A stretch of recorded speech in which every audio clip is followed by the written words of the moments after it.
नमस्कार दोस्तों, आज हम बात करते हैं बेसिकली जो यूपीआई आईडी होती है उससे जो आप ट्रांजैक्शन करते हो कि अगर वो ट्रांजैक्शन आपका किसी गलत व्यक्ति के अकाउंट में हो जाए तो वहाँ से आप अपने पैसे कैसे रिकवर करोगे। ये बहुत ही रोचक और कमाल का क्वेश्चन है और ये समस्या बढ़ती जा रही है क्योंकि जैसे अभी जो हाल ही में ट्रांजैक्शन हुए हैं, एक रिपोर्ट के अनुसार देखें तो 80 लाख करोड़ का जो ट्रांजैक्शन है वो यूपीआई आईडीज़ के थ्रू हुआ है। तो एक सामान्य सी बात है कि कोई भी ट्रांजैक्शन जो है वो गलती से हो सकता है किसी से भी, तो उन ट्रांजैक्शन को होने से तो हम अभी यहाँ पे नहीं रोक सकते, पर अगर वो ट्रांजैक्शन हो जाते हैं तो किस तरीके से अपने पैसे को वापस लिया जा सकता है, आप अपने पैसे की रिकवरी कैसे कर सकते हैं। तो इसका मैं एक तरीका बताता हूँ और ये बिल्कुल यूज़ किया हुआ तरीका है, और इसके साथ साथ मैं एक लास्ट में एक एग्जाम्पल भी बताऊँगा जो अभी कुछ दिन पहले हमारे साथ भी हुआ। एक मेरे हमारे यहाँ काम करने वाले हैं, उनके साथ हुआ और हमने कैसे वो पैसा रिकवर किया। तो पहले बात करते हैं सामान्य तौर पे कि यूपीआई आईडी होती क्या है। बेसिकली जो यूपीआई आईडी है वो आपका एक यूनिक नंबर होता है जो आप ऑनलाइन ट्रांजैक्शन करते हैं उसमें बनता है। जब आप अपना फ़ोन नंबर किसी भी अकाउंट से लिंक करते हैं, आपका कोई भी किसी भी बैंक में अकाउंट हो तो आप जाहिर सी बात है कि वहाँ फ़ोन नंबर देते हैं, तो उसी फ़ोन नंबर से सब कुछ आपका लिंक होता है। आपका आधार कार्ड लिंक होता है, वो बैंक अकाउंट लिंक होता है, आपके जितनी भी ट्रांजैक्शन होती है वो उससे आपको पता लगती है। तो वो जो फ़ोन नंबर है, जब भी आप किसी फ़ोन पे, पेटीएम या कोई भी ऑनलाइन ट्रांजैक्शन की ऐप होती है उसमें अगर जाते हैं तो वहाँ से उसी से वॉलेट बनता है। वॉलेट यानी जो अकाउंट होता है वो अकाउंट उसी से बनता है, और आपका फ़ोन नंबर @ पीछे 3 डिजिट का बेसिकली अल्फ़ाबेटिक कोड होता है, वो बन के आपका एक यूपीआई आईडी बनती है जो कि हर बंदे के अकाउंट और उसके फ़ोन नंबर को मिला के यूनिक होता है। तो ये किसी का सेम नहीं होता। बेसिकली अगर आपका नंबर भी आपने सरेंडर कर दिया है और वो आपने डीलिंग कर दिया अपने अकाउंट से, और दूसरा कोई नंबर अगर आप चेंज करते हैं तो उस नंबर से आपकी नई यूपीआई आईडी बन जाएगी, और वो नंबर जो आपका पुराना था वो किसी और बंदे ने ले लिया है, तो जो आपकी पहले यूपीआई आईडी बनी थी, क्योंकि आपका अकाउंट नंबर डिफरेंट है तो वो आपका कैंसिल हो गया, वो कभी यूज़ होगा नहीं। और उस बंदे का जाहिर सी बात है कि चाहे सेम बैंक में हो चाहे सेम ब्रांच में भी हो, पर अकाउंट नंबर तो डिफरेंट होगा, तो वो डिफरेंट अकाउंट नंबर के साथ लिंक होकर नंबर उसकी अलग यूपीआई आईडी बन जाएगी। तो ये तो है भाई एक यूनिक यूपीआई आईडी। आप इसको कैसे देख सकते हैं, आप फॉर एग्जांपल फ़ोनपे पे जाइए, वहाँ पे आप साइड में लेफ़्ट साइड में मान लीजिए किसी का नाम है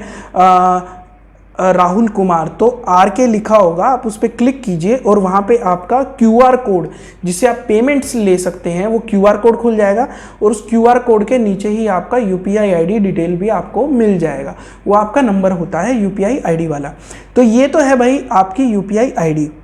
अब बात करते हैं कि मान लीजिए आपने पैसा भेजा, किसी को 20,000 रुपये भेजने थे, आपको भेजना था 123 नंबर पे और गलती से आपका चला गया 124 पे, तो आपका जो पैसा जाना था वो जाना था बॉम्बे, चला गया बेंगलोर और पता नहीं किसके पास चला गया। तो जो ट्रांजैक्शन होती है उसकी ट्रांजैक्शन की एक हिस्ट्री बनती है कि आपने पैसा भेजा, तो आपकी जो ट्रांजैक्शन डिटेल होगी वो सारी वहाँ पे बन जाएगी। तो वहाँ पे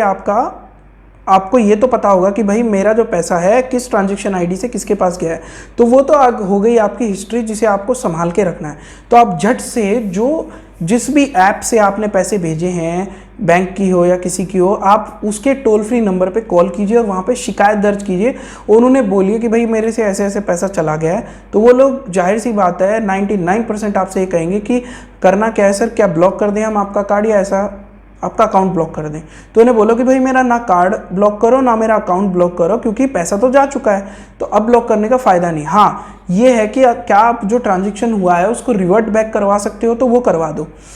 अगर वो रिवर्ट बैक करवाते हैं तो ठीक है, आपके पैसे को, क्योंकि डिटेल उनको भी दिखेगी अपने सिस्टम पे, ऐसा तो होगा नहीं। आप बस वो आपसे पूछेंगे, सारी डिटेल पूछेंगे, आपका जो भी डिटेल पूछें, आपकी डेट ऑफ बर्थ, आपका एड्रेस, आपका debit card, ATM card number, आपकी यूपीआई आईडी, तो वो आप उनको बता दीजिए वहाँ पे, और फिर उसके बाद वो डिटेल अगर मैच होती है तो हो सकता है कि वो आपका रिवर्ट कर दे। पर अगर मान लीजिए वहाँ पे रिवर्ट नहीं होता और वो आपको बोलते हैं कि जो ज़्यादातर केसेस में बोलेंगे कि आप अपना ना, हमने आपकी शिकायत दर्ज कर ली है सर, आपको ना अपने बैंक पे जाना पड़ेगा और वहाँ भी शिकायत दर्ज करवानी पड़ेगी और उनसे हेल्प लेनी पड़ेगी। तो अगले ही दिन झट आप अपने बैंक में जाइए, जब भी बैंक खुले अगली बार अगर हॉलीडे हो तो हॉलीडे के झट बाद आप बैंक में जाइए। आपके रिलेशन मैनेजर जो होते हैं बैंक के, अगर छुट्टी भी हो तो रिलेशन मैनेजर जिस ब्रांच में आपका अकाउंट है उनका नंबर निकालिए, क्या पता हो भी आपके पास, आप आते जाते हो तो, नहीं हो तो आप उनका नंबर हमेशा लेके रखिए, उनसे बात कीजिए और उन्हें सारी सिचुएशन बताइए, तो वो आपकी पूरी हेल्प करेंगे, पूरा प्रोसेस करवाएंगे। तो बैंक में डायरेक्ट जाइए, हो सके तो सारी डिटेल दीजिए, उन्हें सब कुछ दिखाइए मोबाइल में, जो भी डिटेल है हिस्ट्री ट्रांजैक्शन की जो बनी है, और उनसे एक ही मांग कीजिए जो आपको वहाँ भी करनी है, अपने जो ऑनलाइन जो कस्टमर केयर वाले हैं उनसे भी करनी है और इनसे भी करनी है कि सर जिसके पास मैंने पैसा भेजा है ना, आप शिकायत तो करिए, रिवर्ट बैक तो करवाइए, मेरे को ना उसका फ़ोन नंबर भी मुझे दे दीजिए, मैं उससे खुद बात करना चाहता हूँ और आपकी बात करवा दूंगा। इससे क्या होगा कि जो वो बंदा है, क्योंकि उस बंदे के पास पैसे तो आ गए पर उसको भी नहीं पता होगा कि ये पैसे एक्चुअल में, ठीक है, राहुल कुमार से आए हैं, पर राहुल कुमार का वापसी का नंबर क्या है उसको नहीं पता होगा, तो वो भी नहीं भेज पाएगा, क्योंकि वो डिटेल बेसिकली अभी इस समय तो नहीं है होती यूपीआई में। तो वो वापस अगर चाहे भी बंदा, जो 90% केसेस में अच्छे बंदे होते हैं, वो चाहते हैं यार पता नहीं किसका पैसा आ गया, वो भी परेशान हो जाएगा, तो वो नहीं कर पाएगा। तो आप ये इनिशिएटिव लीजिए, उससे बात कीजिए और 99% केसेस में आपका पैसा वहीं वापस हो जाता है। बैंक अधिकारी से बात कीजिए, उससे बात कीजिए, बात करवा दीजिए, शॉर्ट आउट हो जाएगा, क्योंकि वो जो ट्रांजैक्शन का नंबर होगा वो उसके पास भी होगा, और बोलिए कि भाई ये देखिए ट्रांजैक्शन का नंबर है, मैच कर ले तू चाहे, अब मैं तो तुझे जानता नहीं, तू मुझे जानता नहीं, तो वो मैच होते ही हो सकता है कि मैक्सिमम केसेस में आपके पैसे वापस कर दें। तो एक तो वहीं शॉर्ट आउट हो जाएगा। पर अगर कोई आपके पैसे ना भेजे और फिर उसके बाद आपको करना क्या है, तो उस केस में आपको करना है कि आपको NPCI के पास शिकायत करनी है। ये गवर्नमेंट ऑर्गेनाइजेशन है जो इन चीज़ों को हैंडल करती है, यूपीआई ट्रांजैक्शंस को, उनको शिकायत करनी है, अपनी चीज़ें बतानी है, अपनी ये जो ट्रांजैक्शन की डिटेल्स है इनको गुम नहीं करना, ठीक है, सारी डिटेल्स उनको देनी है, ये नंबर था, फलाना था, मैंने इसके पास पैसे भेजे, यहाँ भेजने थे। तो वो उसको शिकायत को सुनेंगे, उस पर वर्क करेंगे, थोड़ा प्रोसेस हो सकता है लंबा चले, पर वो आपके पैसे भेज देंगे। और इसमें एक चीज़ आपको ध्यान रखना है, वो पुलिस की भी मदद लेनी पड़े तो कोशिश करें, वैसे तो ज़रूरत नहीं पड़ेगी, पर अगर ज़रूरत पड़े तो आप इसके खिलाफ शिकायत भी करवाएं, क्योंकि एक फ्रॉड का भी केस बन जाएगा फिर, क्योंकि जब आप बंदे से कांटेक्ट कर चुके हैं, आपका बैंक कांटेक्ट कर चुका है, तो जब उस बंदे को पता लग चुका है कि भाई कहाँ से पैसे आए हैं, तो क्या पता डाउट के कारण, या क्या पता उसको लगे कि भाई पता नहीं कोई मेरे साथ पैसे भेज रहा है पर मांग कोई और रहा है, तो जो भी है वो पुलिस शॉर्ट आउट करवा सकती है ऐसे मामलों में बेसिकली।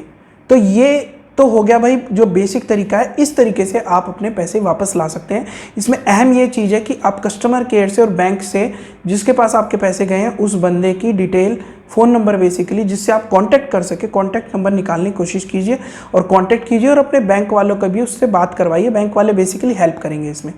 अब इसी में ना एक चीज़ और है कि अगर मान लीजिए, अब इसमें एक दूसरा केस है कि आपके पास गलती से पैसे आ गए तो क्या करें, तो आप भी बैंक में जाइए और बैंक में जाके जिससे आए हैं उसके फ़ोन नंबर की डिटेल निकालिए, उससे कांटेक्ट कीजिए और बैंक अधिकारी के सामने उस पैसे को भेजिए और उस चीज़ को वहाँ पे रफा दफा कीजिए। 90% केसेस में ऐसे हो जाता है। अभी जो मैं एग्जांपल बताने की बात कर रहा था, हमारी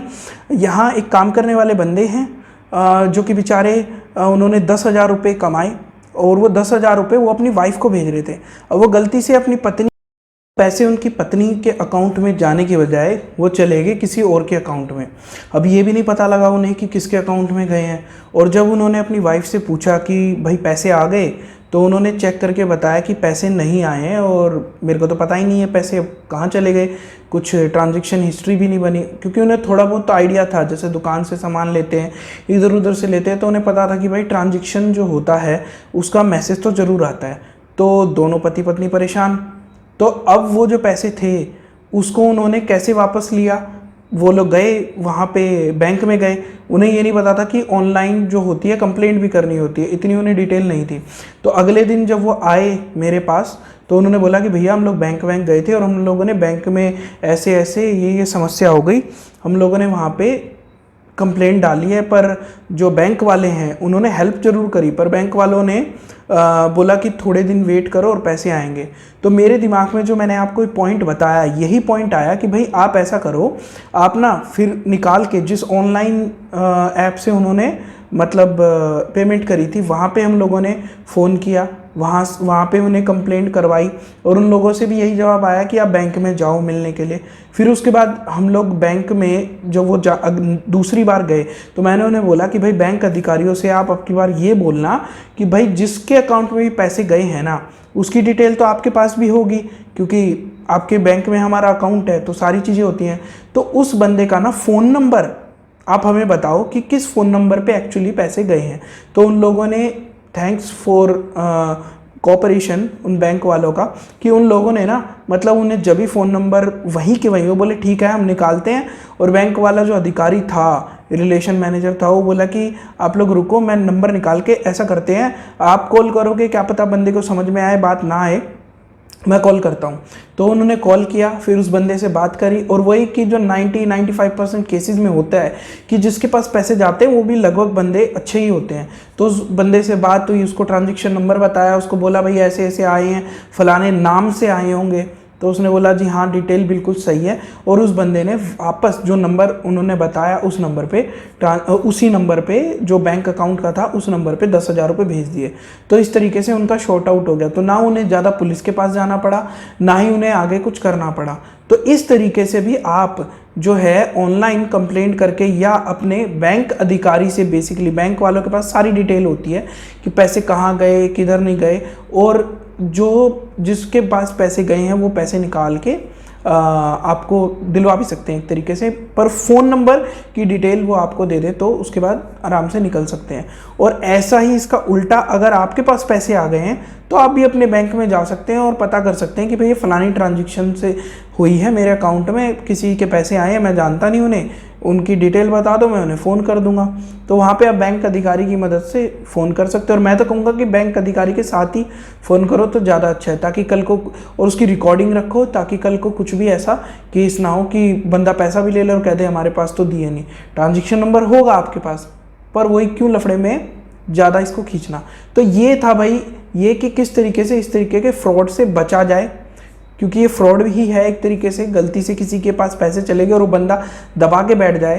तो उसका पता कैसे करना है ये पता बता दिया मैंने। और ये भी बता दिया कि अगर उस बंदे का पता लग जाए, आप बात भी कर लो, बैंक अधिकारी के साथ भी बात कर लो उस बंदे से, और जब भी वो पैसे ना दे तो फिर आपको कहाँ कहाँ शिकायत करनी है। तो होप आप लोगों को वीडियो अच्छी लगी होगी। तो आप लोगों से मिलते हैं नेक्स्ट वीडियो में, और प्लीज़ इस वीडियो को सबके साथ शेयर कीजिएगा, क्योंकि ये बहुत ही कमाल की छोटी सी प्यारी सी और बिल्कुल सरल जानकारी है जो कोई भी यूज़ कर सकता है। तो नमस्ते, मिलते हैं आपसे अगली वीडियो में।